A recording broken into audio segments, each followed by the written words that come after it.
جو 10 مرتبہ سورہ اخلاص پڑھے گا، 10 مرتبہ، مختصر سا کام، 3 منٹ بھی نہ لگے، 10 مرتبہ جو سورہ اخلاص پڑھے گا، حضرت محمد صلی اللہ علیہ وسلم نے فرمایا اللہ پاک جنت میں اس کے لیے محل تیار کر دیں، 1 اینٹ سونے کی، 1 اینٹ چاندی کی، گارا مشک کا، گھاس زعفران کی، کنکر موتی اور یاقوت ہوں گے، خوشبوئیں مہکتی ہوں گی، کبھی پرانا بوسیدہ نہیں ہوگا، اس محل کو بنانے والے مستری نہیں بلکہ اللہ ہوگا۔ حدیث میں آتا ہے جو فرض نماز کے بعد آیت الکرسی پڑھے گا، فرض نماز کے بعد آیت الکرسی پڑھے گا، اس کے اور جنت کے درمیان اس کی موت کا فاصلہ ہے، مرتے ہی سیدھا جنت میں جائے گا۔ یہ تو دنیا میں ہم آخرت کی تیاری کے لیے آئے۔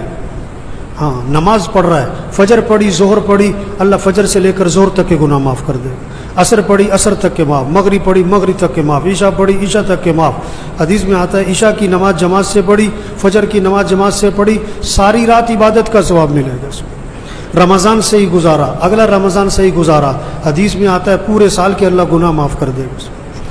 تو میرے بھائیو، یہ موت کیا ہے؟ تحفہ ہے۔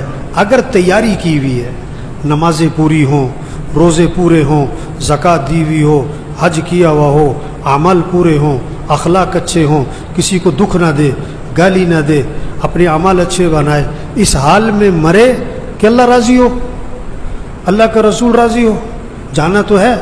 یاد داری کے وقت زادہ نے تو ہما خندہ بودن تو گریا، چنا زی کے وقت مردنے تو ہما گریا بودن تو خندہ۔ جب تو پیدا ہوا تھا تو سب ہنس رہے تھے اور تو رو رہا تھا، بچہ رو رہا ہوتا ہے، گھر میں خوشیاں ہوتی ہیں، فرمایا ایسی خوبصورت زندگی گزار کے جاؤ کہ جب تمہاری موت کا وقت آئے تو سب رو رہے ہوں اور تم ہنس رہے ہو۔